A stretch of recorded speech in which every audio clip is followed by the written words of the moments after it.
semuanya, jumpa lagi di Dosen Podcast Fakultas Hukum Unika Atmajaya. Pada kali ini kita kedatangan tamu, Ibu Asmin yang memang fokus kepada narkotika, ya drugs utamanya. Jadi kita melanjutkan yang kemarin. Kalau kita kemarin sudah ada Pak Siraj Okta dan Ibu Vero yang menjelaskan tentang narkotika secara umum, kemudian bagaimana perlindungan anak. Nah, ini saya ke Bu Asmin yang cukup menarik adalah terkait dengan wanita. Nah, Bu, kalau kaitannya wanita dengan drugs atau narkotika tadi, Ibu lebih memfokuskannya yang harus dilindungi itu apa? Apakah dia sebagai pemakai, korban, atau mungkin justru dia sebagai kadang-kadang menjadi kurir gitu ya, atau apa? Silakan, Bu.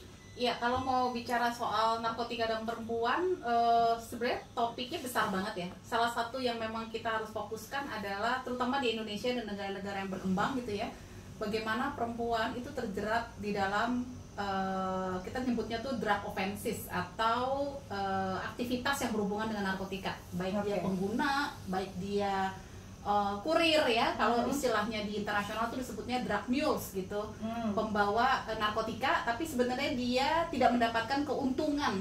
Jadi dia nggak tahu nih ya, misalnya kita dari, dititipin betul, dari aktivitas itu gitu, atau dia memang pengguna yang tahu gitu ya bahwa dia juga masuk ke dalam sistem jaringan narkotika. Nah, mungkin yang harus di stressing gitu ya, harus dilihat betul adalah bagaimana posisi perempuan dalam hukum, bagaimana posisi perempuan dalam masyarakat yang kadang-kadang sangat tidak menguntungkan gitu. Perempuan dengan laki-laki. Nah, ya secara tubuh pasti beda ya, Bu. Pasti. Tapi secara di depan hukum kan semua ada prinsip yang bilang bahwa semua orang di depan hukum sama gitu ya. Nah, justru itu, Bu, karena sangat netralnya hukum, kadang-kadang vulnerabilitas atau kerentanan kelompok tertentu itu nggak terangkat di hukum. Jadi ngelihatnya kalau undang-undang narkotika, kamu bawa gak, kamu pakai gak, kamu memiliki gak, berhenti gitu. Tapi di balik itu, kalau istilah main film nih, ya di belakang layar, behind the scene-nya, kita nggak pernah bisa terungkap di pengadilan kita. Karena pengadilan kita kan fungsi hakim kan pasif ya, yang besar adalah fungsi jaksa begitu ya, dan juga pengacara. Nah, kalau udah perempuan, dia miskin, dia buta hukum, nggak didampingi pengacara yang baik gitu ya, yang mengerti gitu soal apa yang dia tangani, udah deh, lewat lah. Karena ya tadi hukum sangat netral, dia nggak ngelihat kerentanan itu. Di Indonesia juga perempuan tadi yang tanda kutip gitu ya, yang terkait dengan narkotika itu juga masih rentan ya. Perempuan pada dasarnya kalau di sistem masyarakat kita adalah kelompok rentan, Bu. Itu juga diatur di dalam RANHAM ya, Rencana Aksi Nasional Hak Asasi Manusia di Indonesia 5 tahunan, itu masuk kategori kerentanan. Itu adalah salah satunya perempuan, anak, lansia gitu ya. Nah, persoalannya adalah definisi hak asasi manusia ini nggak masuk perspektifnya ke dalam undang-undang. Undang-undang kita masih menganggap semua orang sama pokoknya, mau kaya mau miskin. Padahal kita tahu ya, kalau udah dia miskin, dia buta hukum, dia nggak dapatkan legal representatif atau pengacara yang layak, gitu ya. Ya udah terima nasib gitu. Bu, nah, Bu, ini. Bu, mau tanya, Bu. Ya. Jadi hukum itu kan adil buat semua, tapi justru karena adilnya itu jadi diskriminatif begitu maksudnya? Nah, coba ini deh yang menarik nih. Jadi hukum itu kan adil itu kan bukan berarti harus sama ya garisnya, tapi semua orang bisa mengakses dengan sama gitu.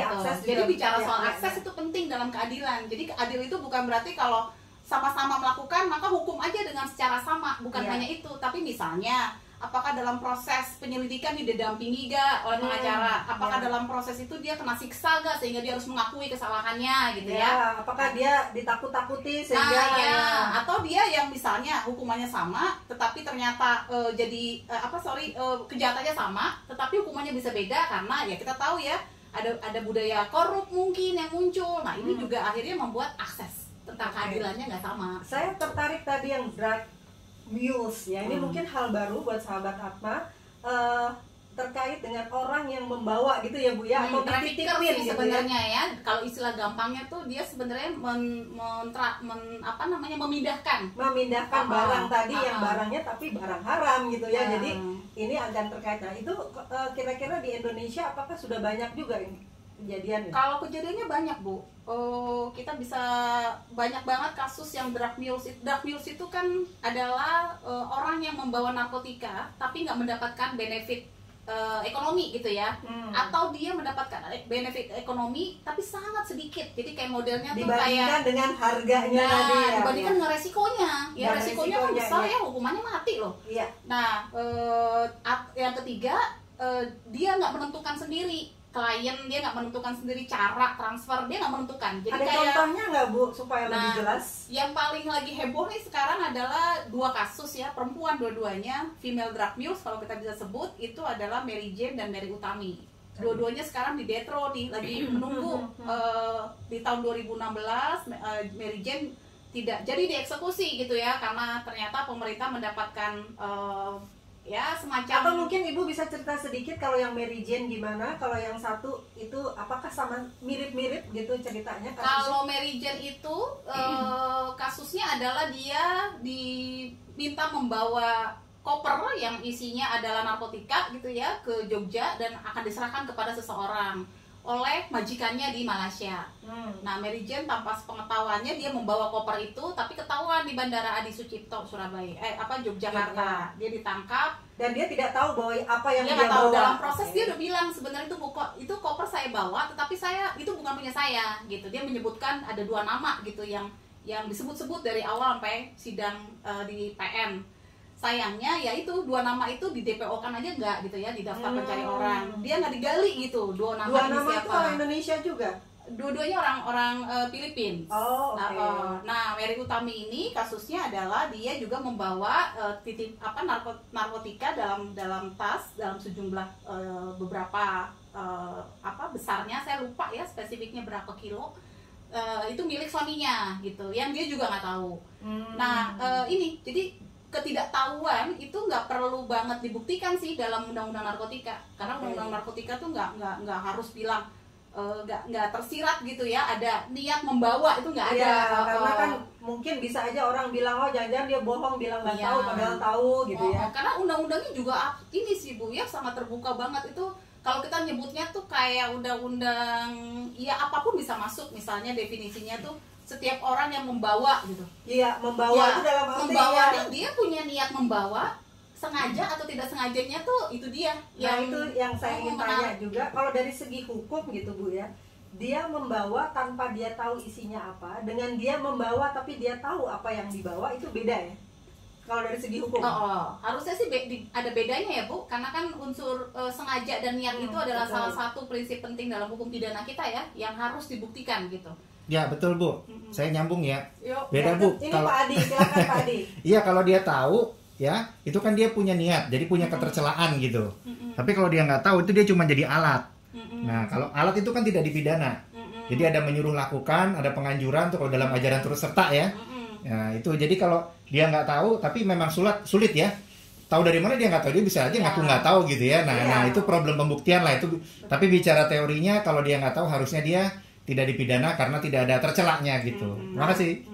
Nah, itu gimana Bu kalau menurut Bu Asmin? Setuju banget Bu, tapi itu dia tadi kembali ke undang-undang yang kita pakai ya. Makanya banyak banget nih. Ini undang-undangnya berarti undang-undang narkotika.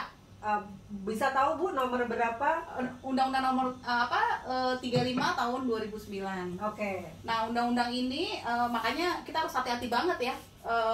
Membaca undang-undangnya tuh juga harus hati-hati. Tadi yang pertanyaannya apakah dia korban, apakah dia pengguna, atau dia trafficker, kita bisa tiga-tiganya kena gitu. Oh ya, gitu. Sangat tergantung Bu dengan nanti di proses hukum. Misalnya kalau kita lagi kita ada narkotika nih di mobil gitu ya, di jok gitu. Terus kita belum sempat pakai gitu ya, masuk ke dalam proses hukum, maka kan harus diambil urinnya. Nah, urinnya ternyata negatif. Betul. Nah, pertanyaannya adalah dia ini pengguna atau dia ini nih cuma pembawa. bawa aja.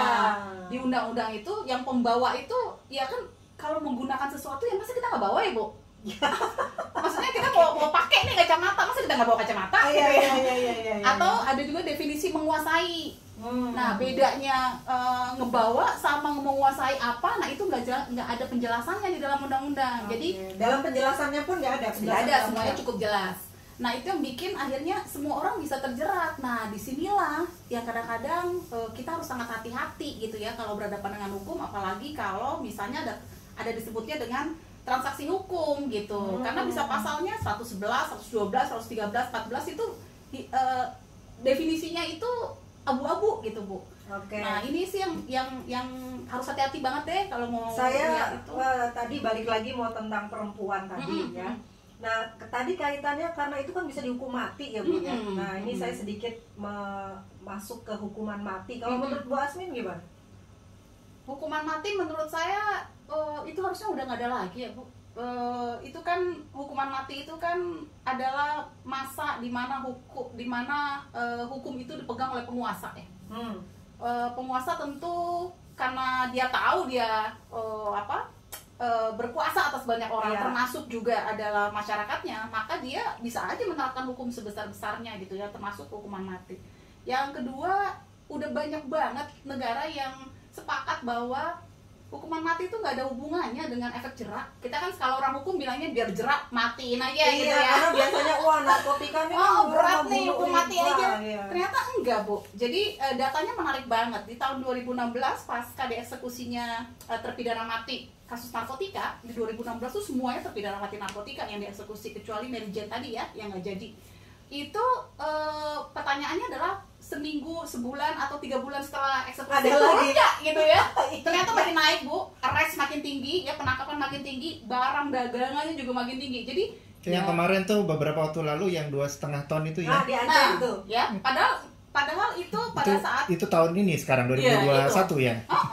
Artinya nggak ada relevansi ternyata. Nah, kalau orang peneliti hukum, terutama hukum ekonomi, dia selalu menyebutnya kejahatan ekonomi atau economic crimes itu kadang-kadang nggak bisa ditakut-takutin dengan hukuman mati karena mereka tahu resikonya itu sangat tergantung dengan keadaan negara.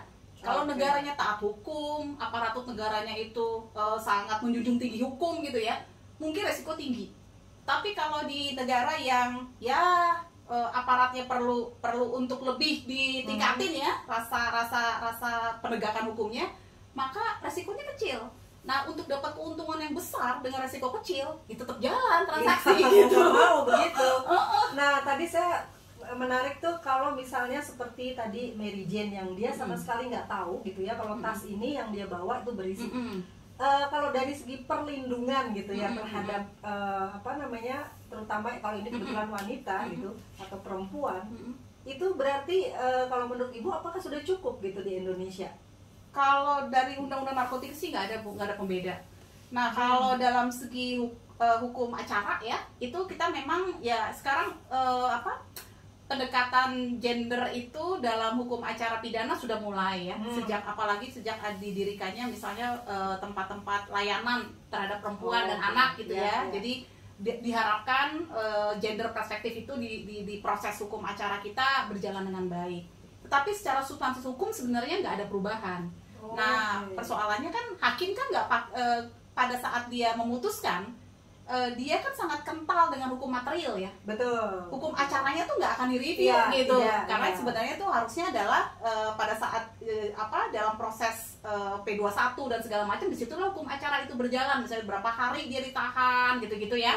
Nah tapi kalau udah masuk ke meja hakim dia kan akan melihat materialnya ya. Betul. Nah, hukum materialnya kan lihatnya di undang-undangnya Bu. Nggak dilihat proses dia didampingi oleh pengacara nggak pada saat dia digeledah oleh polisi perempuan nggak gitu misalnya, itu nggak ditanya. Nah kira-kira Ibu ada usulan nggak nih ya kalau misalnya nanti undang-undang ini diperbaiki gitu ya atau diamandemen, apa nih kira-kira yang perlu diatur? Kalau saya pikir segini ya, negara harus tahu dulu persoalan terbesar tentang narkotika itu apa. Dan saya sih kalau melihat ya dengan riset 15 tahun belakangan, persoalan narkotika di Indonesia adalah pertama karena hukum kita memang abu-abu, tidak bisa membedakan akhirnya tidak bisa membedakan pengguna dengan trafficker gitu ya, yang akhirnya akhirnya dua-duanya itu sama-sama ujungnya adalah semuanya masuk ke lapas. Kita tahu nih kemarin Pak Yasona sudah bilang bahwa transaksi di lapas itu waduh besar banget, padahal kita pikir kalau orang masuk penjara udahlah pasti nggak bisa ngapa-ngapain gitu ya.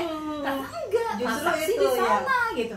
Nah, apalagi kontribusi overcrowding ya, populasi di lapas itu penuh tinggi banget. Dan Ibu tahu nggak, populasi untuk pengguna di lapas itu kontribusi terbesar adalah narkotika, Bu. Wow. 80% populasi itu karena berhubungan dengan kejahatan narkotika. 40%-nya setengahnya adalah pengguna narkotika. Nah, baru kasus-kasus ya kita sebutnya sebagai tindak pidana konvensional gitu ya, kayak pencurian, pembunuhan. Jadi berarti root masalahnya adalah ini overcrowding ini juga jadi persoalan di ujung yang kita nggak pernah lihat di undang-undang akibatnya. Nah, jadi kalau mau ngelihat nih dari mulai hulu sampai hilir lah gitu. Ini undang-undang menjerat pengguna gabung sama pemilik dan juga pengedar. Ya mau gimana coba, Bu? Orang menggunakan aja jadi ahli nanti di dalam penjara. Dia tahu, oh gue harus pakai ini ya gitu. Nah, saya pikir sih kalau baiknya komprehensif ya, lihat hulu, lihat hilirnya, biar jangan separuh-separuh gitu kalau mau mereview. Dan yang kedua sih, terutama untuk perempuan, hakim seharusnya memang harus mulai mengubah perspektifnya gitu, bahwa narkotika ini sangat bersifat maskulinitas gitu. Pasti kalau maskulin itu kelihatannya kasar gitu ya, jahat gitu. Padahal enggak juga, karena banyak banget pengguna juga perempuan juga sekarang makin tinggi ya. Pengedarnya juga mungkin ada banyak kasus gitu. Nah, dia harus belajar juga sih tentang gender, karena memang itu, mau nggak mau kenapa alasan orang melakukan tindak pidana itu kan harus diungkap, digali juga. Nah, itulah pendekatan sosiologis itu penting, karena di hakim kita kan sangat normatif ya, sangat dogmatis, tapi ya tadi persoalan-persoalan sosial, ekonomi masyarakat itu juga harusnya jadi pertimbangan pada saat ingin menggali lebih dalam tentang kasus. Iya, Bu, saya sedikit tergelitik juga nih. Kalau tadi kan misalnya dia bawa koper, dia tahu yang menitipkan siapa. Kalau misalnya kita ternyata di dalam bawaan kita ada orang yang naruh, tapi kita nggak tahu, itu juga termasuk kena juga. Termasuk, Bu. Waduh, ini bahaya ya. Makanya jangan mau dititipin barang dimanapun lokasi, sama pacar sekalipun ya. Nah, banyak kasus suami yang satu tadi kan ya. Saya nanganin satu kasus, Bu, umur 18 tahun, anak perempuan ya, rumahnya dititipin barang sama pacarnya, Bu, dan ternyata barangnya narkotika. Jadi boleh pacaran, boleh percaya, tetapi untuk satu hal percaya juga terhadap paling nggak nanya isinya apa ya. Jadi tanya ini apa, ini buat apa gitu ya, karena berat nanya dong, kan dititipin ya. Kita dititip aja kita tanya kok, apalagi kita dititipin. Jadi bukan harus curiga terhadap semua orang, tetapi bertanya itu saya pikir itu salah satu bentuk melindungi diri sendiri, Bu. Oke, satu lagi, Bu, ini terkait dengan hukuman lah gitu ya, atau sanksi untuk para narkotika ini. Selain masuk ke lembaga pemasyarakatan, Ibu punya usulan lain nggak? Kalau seperti di luar kan sudah ada mulai kerja paksa, kamu kerja sosial, soalnya bukan kerja paksa, kerja sosial atau apa gitu. Jadi kira-kira untuk narkotika gimana? Kalau di undang-undang narkotika sih ada, Bu, memang di pasal yang menyebutkan bahwa hakim tuh kalau ngelihat kalau tahu ini adalah pengguna narkotika sebaiknya direhabilitasi. Betul. Dan mereka berhak untuk rehabilitasi. Persoalannya kadang-kadang rehabilitasinya nggak dari awal, nunggu di putusan hakim gitu. Padahal proses hakimnya kan bisa 3 bulan, bisa lama ya. Nah, jadi nggak dari awal. Kalau di negara-negara lain, termasuk juga Indonesia lagi didorong nih, Bu, untuk melakukan dekriminalisasi terhadap pengguna narkotika aja. Jadi yang menggunakan narkotika jangan deh masuk ke proses hukum lapas gitu ya. Atau kalau misalnya anak itu dikenal dengan restoratif justice gitu, dibelokin gitu. Dibelokin bukan berarti kejahatan itu atau tindakan tersebut nggak dilarang, tetap dilarang, tetapi hukumannya tadi jadi pekerja sosial, jadi rehabilitasi. Kalau misalnya di Australia, di Korea itu mereka misalnya jadi educational session gitu, dalam sebulan dia harus dapat edukasi soal narkotika. Dia harus masuk, harus absen. Nah, kalau ternyata dia bolos tiga-tiganya, kena fine, Bu, kena denda. Kalau dia nggak bisa bayar, baru masuk lapas. Itu di Indonesia belum ada ya? Belum, Bu.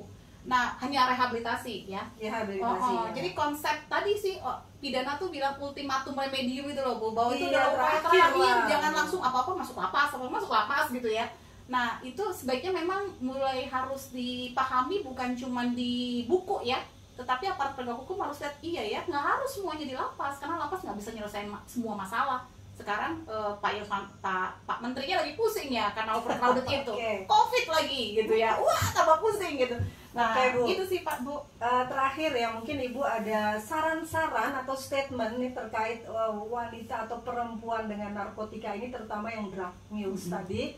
Kira-kira apa nih Bu? Silakan. Kalau saya satu, perempuan dan laki-laki itu sama jadi jangan merasa kalau perempuan tuh harus nurut apapun gitu ya, karena perempuan itu punya integritas terhadap tubuhnya dan dirinya. Tubuhnya itu kan berarti itu kekuasaan dia gitu ya. Jadi mulai empower diri sendiri terhadap perempuan dan juga ya terhadap keluarga. Kadang-kadang keluarga juga ada influence ya, kamu perempuan harus nurut, harus ikutin apa kata suami, kata pacar, kata tunangan gitu ya. Nggak harus begitu juga sih gitu ya. Dan yang kedua itu melek hukum lah gitu ya. Mulai ya nggak apa-apa sih di medsos, tapi baca juga gitu ya. Jangan pengetahuan asal soal nulis, coba sebelum nulis baca-baca dulu lah ya, gitu. baca aja sedikit gitu ya. Karena biasanya orang yang membaca itu berharap bisa paham, dan kalau paham, kalau itu adalah tahu akan ada sanksi hukum, maka dia tidak lakukan gitu kan. Ya. Dan yang ketiga sih ya untuk ini ya, untuk pemahaman gender tadi udah, untuk pemahaman hukum udah. Terakhir sih memang untuk ini bagi pengguna, kalau misalnya memang ada yang menggunakan narkotika, silakan memutuskan gitu ya, apakah dia ingin rehabilitasi, dan rehabilitasi secara voluntary Lebih baik itu buru-buru deh sekarang misalnya ini gitu ya. kayaknya gue udah nggak sehat nih hidup gitu ya, ya udah trying to find help gitu ya, cari bantuan gitu. Bantuannya kemana? Pasti harusnya ke orang yang tepat ya. Kalau narkotika pasti pusat-pusat rehabilitasi narkotika gitu ya. Jangan share di medsos malah kemana-mana gitu ya, cari bantuan, karena memang ya manusia kan bagus juga ya untuk membantu dan dibantu oleh manusia lain. Jadi itu juga persoalan hukum. Nah, ya carilah bantuan yang paling tepat gitu. Ya, tadi terkait drug use, Bu, mungkin hati-hati jangan sampai mau dititipin orang. Nah, itu tadi ya, tanya apa ini gitu, Iya. sekecil apapun. Karena biasanya itu nggak langsung dikasih koper sih Bu. Kadang-kadang tuh berapa ya? Ya mungkin ada yang Pilsnya kan kecil, tapi ya. satu pils tuh bisa berapa harganya, tetap untung gitu. Jadi tanyalah, dan percaya itu penting, tapi bertanya juga lebih penting. Ya, betul. Baik sahabat Atma, kayaknya menarik juga nih cerita, terutama ini hal baru, drug use gitu ya, atau dari segi orang yang membawa narkotika tanpa diketahui apa isinya sebetulnya ya. Jangan lupa subscribe, like, dan kita sudahi untuk masalah narkotika. Mungkin kita akan lanjutkan nanti dengan yang lain. Dan semoga bermanfaat. Salam sehat. Bye. Sahabat Atma, begitu banyak problematika di masyarakat kita. Kalau ada isu-isu topik-topik hal-hal yang kira-kira menarik untuk kita bahas di podcast ini, silakan tulis di kolom komen di bawah gitu ya. Jadi kita bisa pertimbangkan untuk kita bahas di sesi berikutnya. Oke, sehat selalu.